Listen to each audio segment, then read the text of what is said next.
Good evening, dear friends. Well, then, today it's time to talk about the three mice who try to be the first. With them, the aging of our body begins. Old age knocks subtly at your door.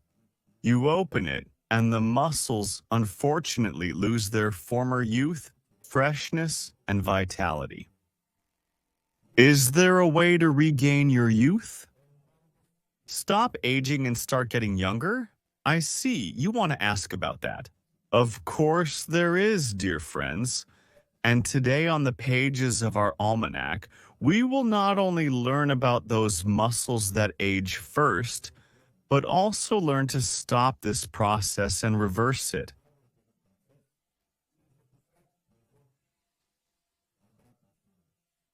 Look at yourself in the mirror. Take a photo for the last time. Who do you see in it? An old man in his 20s to 30s? But after you watch this video, just try to do these exercises. You will notice a cardinal difference. The wrinkles on the face disappear, gray hair falls out, replaced by young, curly, and fresh, like a dandelion, hairs. Wrinkles smooth out, practically completely disappear. They disappear from your face and are replaced by firm, fresh, spring-like skin. So, enough talk. Let's move on to these muscles. What muscles are these? First, the pectoralis major muscle. Why is its importance so great in our life? We don't use it because the carotid arteries are located under it, and the position of the head depends on its tone. The state of blood supply to our brain is also directly related to this muscle. The thing is, in the course of life, under everyday loads, the pectoralis major muscle practically does not experience stress. Perhaps it slightly strains at the moment of rotation. That is the pectoralis major muscle itself, so you understand what I'm talking about. You can slightly turn your head to the side, tilt it, and the contour appears in such a way it strains. You practically don't make such movements in life. If you are sitting, and for example, something is dripping from above somewhere, then you will look.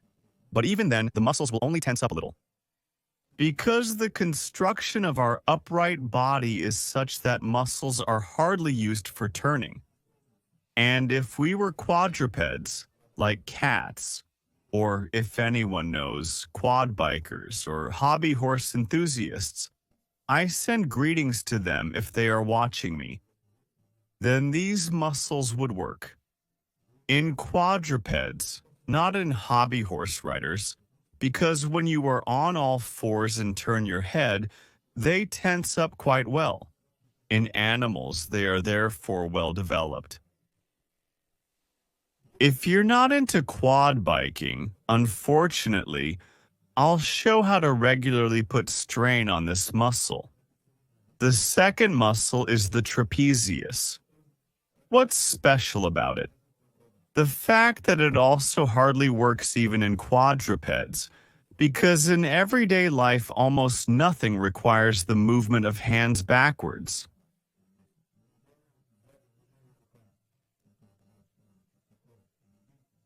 There are no such movements in life where the hand would work backwards, let alone backwards and upwards. Therefore, the trapezius muscle does not participate in everyday movements, and the following happens from its weakness. The shoulder goes forward and the hand hangs. In addition, weakness in the hand arises because the small chest muscle is compressed. The vascular nerve bundle recedes, and even the color of the hand changes. If, for example, you look at a hand colored in blue, you can notice a whitening, a sign that the vascular nerve bundle is shortened. In addition, the movement of the shoulder and ribs is limited due to the forward displacement of the hand, which worsens breathing. Poor breathing never prolongs life, so it is necessary to put this muscle in order. And the third, try to straighten up. For this, you have to apply force because part of the chest cell, let's call it green so as not to get confused, and part of the lumbar section of the spine become tightly movable, practically do not move, and do not allow you to straighten up. This happens because the upper part of the rectus abdominis muscle is greatly shortened, and the distance between the xiphoid process, located on the chest, and the navel decreases, while the distance between the pubic bone and the navel, on the contrary, increases.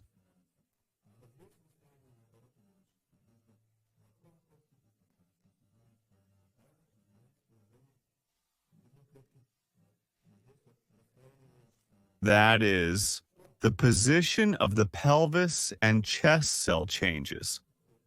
The reduction of distance leads to the sagging of the chest cell and diaphragm, and the sagging of internal organs disrupts their work and changes the tension of the ligaments through which the vessels and nerves pass. In short, the sagging of internal organs has never improved anyone's health.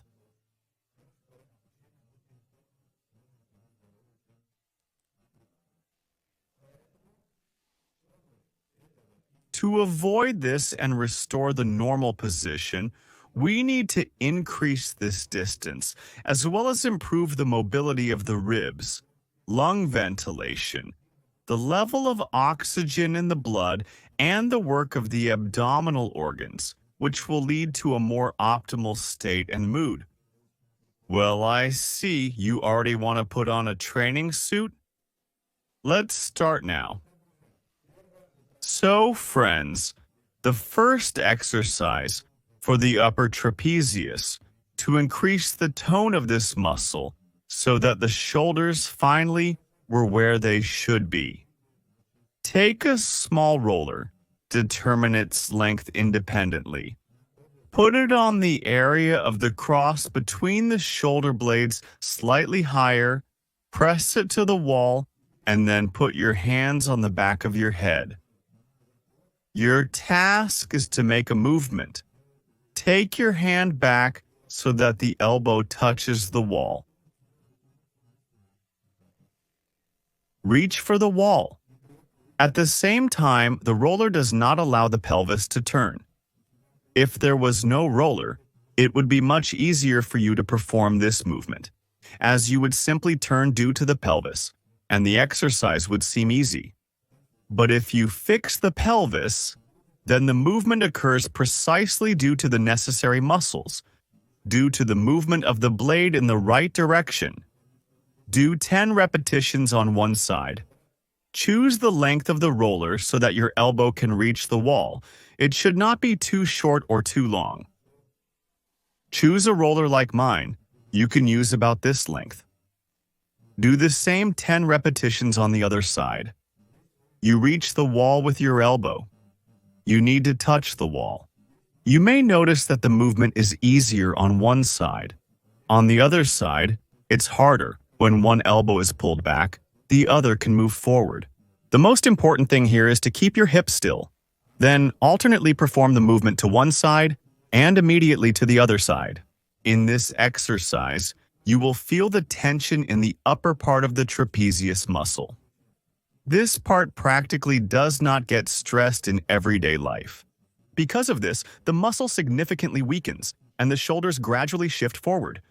And you, on the contrary, strain your trapezius to keep your powerful shoulders in the right position. The next two exercises. Friends, as you like, these exercises can be done lying down, without getting up from your favorite couch. Lie on your back to perform the exercise for the pectoral clavicular muscle. The first exercise is a static load on it. The main function of this muscle is to support the weight of your head. And under the weight of your head, let's put a load on it in this way. In cases of static tension, when the muscles are very weak, tremors may occur, but normally they should hold for at least 20 seconds. That is, the first exercise is a static load on the pectoral clavicular muscle. The most important thing here is not to tuck your chin in, but to keep it in a natural position or even slightly raised. And in this position, you hold your head. Under the weight of the head, the static muscles are strained. You can touch it. It is strongly tensed. This is the first option. If the exercise is easy, move on to the next one. If it's hard to hold for 20 seconds, do 2 to 3 approaches.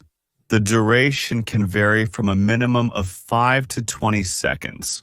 If this exercise is easy, move on to a more serious load for this muscle. Start training the pectoralis major muscle separately, the right and the left. First, try to perform it in motion. Turn your head so that your nose is looking at a 45-degree angle. Lift and lower it. You don't have to finish it completely, so it stays a bit on the weight. In this way, the sternocleidomastoid muscle will be strained by the weight of the head. Train on one side, then the other. Repeat.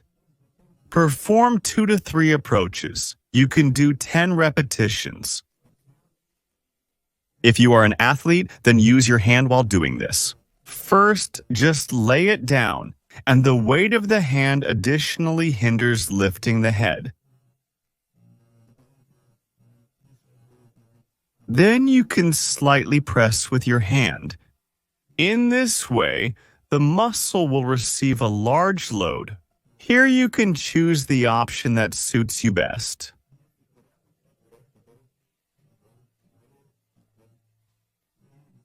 And finally, this is what we talked about. The upper part of the rectus abdominis muscle is shortened.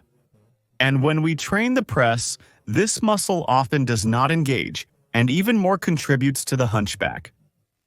To increase the mobility of the thoracic spine and train the upper part of the rectus abdominis muscle, use a foam roller. Lie on it, placing it approximately under the lower edge of the shoulder blades.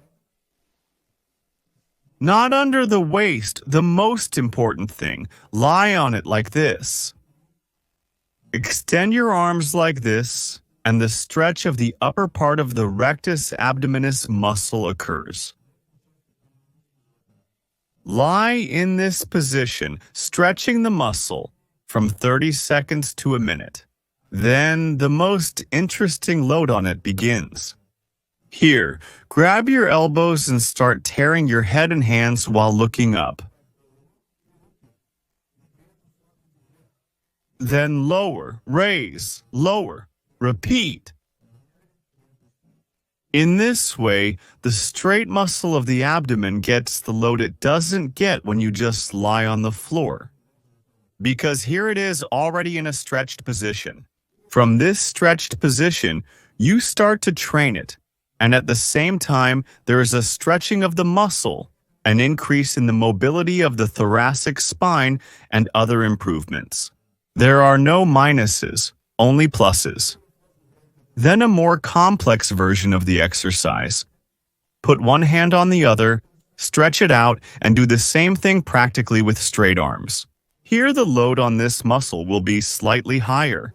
Initially, you don't need many repetitions. Do from 3 to 5, rest, then repeat the exercise several times. In this way, after it, you will immediately notice that it is much easier for you to straighten up, because the straight muscle of the abdomen is no longer used to being in a shortened position. And in an elongated state, it allows the spine to bend. The mobility of the chest section of the spine automatically increases as you train this muscle to work in an extended position, unlike the shortened one, when this entire part remains immobile. And here you have, it turns out, trained the muscle and gave it the opportunity to work. Well, friends, write in the comments who still tried these exercises and what effect you get from them so far. Until new broadcasts.